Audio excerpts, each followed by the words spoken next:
रामनगर नाम का एक सुंदर गांव था। वह गांव हरे भरे खेतों और मेहनती किसानों के नाम से जाना जाता था। उस गांव में रघु नाम का एक किसान अपनी पत्नी गंगा और बेटे मोहन के साथ रहता था।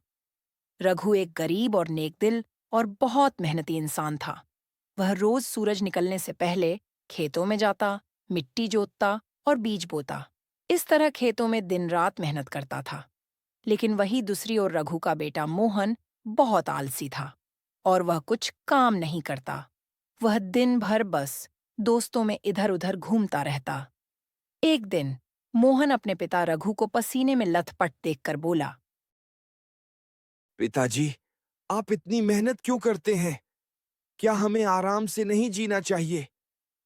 लोग कितनी आराम की जिंदगी जीते हैं और हम है कि रात दिन मेहनत करते हैं और इतनी मेहनत करके भी हम लोग गरीब ही हैं। बेटा, मेहनत का फल मीठा होता है। जो मेहनत करता है वही सफलता पाता है। इंसान मेहनत से ही आगे बढ़ता है और मेहनत से ही इंसान अपने जीवन में तरक्की करता है। लेकिन भाग्य भी तो होता है ना पिताजी। अगर भाग्य में होगा तो बिना मेहनत के भी सब कुछ मिलेगा। भाग्य उन्हीं का साथ देता है जो मेहनत करते हैं।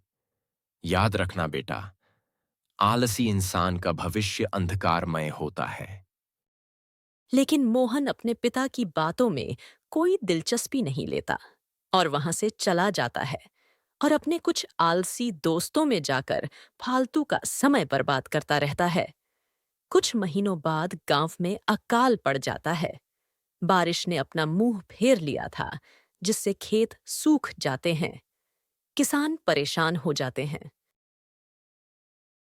तभी रघु की पत्नी चिंतित होकर रघु से कहती हैं कि अब क्या होगा जी? बारिश न होने के कारण खेत सूखे पड़े हैं और अब हम अनाज कैसे उगाएंगे? अब हमारा पेट कैसे भरेगा जी? चिंता मत करो गंगा, मैं मेहनत करके कोई ना कोई रास्ता निकाल लूंगा। रघु पास के जंगल से लकड़ियां इकट्ठा करके बेचने लगा और उससे कमाए पैसों से थोड़ा अनाज खरीदता। वह रोज कुएं से पानी लाकर खेतों को सींचता। लेकिन यह सब देखकर भी रघु का बेटा मोहन अपने आलस्य से बाहर नहीं आ रहा था। वह अब भी भाग्य के भरोसे बैठा था। मोहन अब भी मेहनत से बच रहा था। एक दिन रघु को चक्कर आते हैं और रघु जमीन पर गिर के बेहोश हो जाता है। रघु को इस तरह देखकर पत्नी गंगा और बेटा मोहन बहुत डर जाते हैं। रघु की पत्नी और बेटा मोहन रघु को दवाखाने ले जाते हैं। डॉक्टर रघु को चेक करते हैं और गंभीर स्वर में कहते हैं कि रघु को एक गंभीर बीमारी है और रघु का ऑपरेशन करना पड़ेगा और इसमें खर्चा बहुत लगेगा। यह सब सुनकर वह दोनों माँ बेटे बहुत डर जाते हैं। लेकिन बेचारे रघु का परिवार गरीब होने के कारण उनके पास ऑपरेशन के लिए पैसे नहीं थे। रघु का बेटा मोहन डॉक्टर से विनती करता है। डॉक्टर साहब, कुछ भी करके मेरे पिताजी को बचा लीजिए। मैं पैसों का इंतजाम करता हूँ। तभी मोहन अपने कुछ दोस्तों के पास पैसों की मदद मांगने के लिए जाता है। लेकिन उसका एक भी दोस्त कुछ काम नहीं आता। फिर मोहन दुखी होकर गांव के मुखिया के पास जाकर मुखिया से पैसों के लिए विनती करता है। मुखिया जी, कृपया मेरी मदद कीजिए। मेरे पिताजी की तबीयत बहुत खराब है और पिताजी के ऑपरेशन के लिए पैसों की बहुत जरूरत है। कृपया आप मुझे कुछ पैसे उधार दीजिए। मैं आपको जल्द ही लौटा दूंगा। मुखिया कहता है, मोहन, तुम इतने सारे पैसे कैसे लौटाओगे? तुम तो कुछ भी काम नहीं करते और दिन भर तो तुम इधर उधर दोस्तों में घूमते रहते हो। कैसे वापस करोगे तुम इतने सारे पैसे? मुझे माफ करो, मैं तुम्हें इतने सारे पैसे नहीं दे सकता। मोहन मुखिया से बहुत विनती करता है। मुखिया जी, कृपया मेरी मदद कीजिए। मैं आपका जिंदगी भर एहसानमंद रहूंगा। ठीक है मोहन, तुम्हारे पिताजी एक बहुत मेहनती और नेक दिल इंसान हैं, इसलिए मैं तुम्हें पैसे देता हूं, लेकिन मेरे पैसे समय पर लौटा देना। मोहन मुखिया से पैसे लेकर अपने पिता रघु का ऑपरेशन करवा लेता है। ऑपरेशन के बाद रघु की तबीयत में धीरे धीरे सुधार आता है।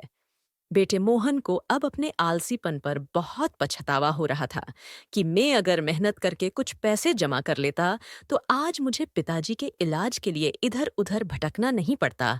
लेकिन अच्छा हुआ कि गांव के मुखिया जी ने मेरी मदद की। उस घटना के बाद मोहन की आंखें खुल जाती हैं। मोहन अब खेती में बहुत जी जान से काम करता है। अब भाग्य भी उसका साथ देती है। उस समय बारिश भी अच्छी होती है, जिस कारण मोहन की फसल भी अच्छी होती है और फसल को अच्छे दाम में बेचकर पैसे जमा करता है और मुखिया को उनके सारे पैसे लौटा देता है। धीरे धीरे मोहन और उसके परिवार की हालात सुधर जाती है। अब मोहन अपना खुद का अच्छा घर बना लेता है।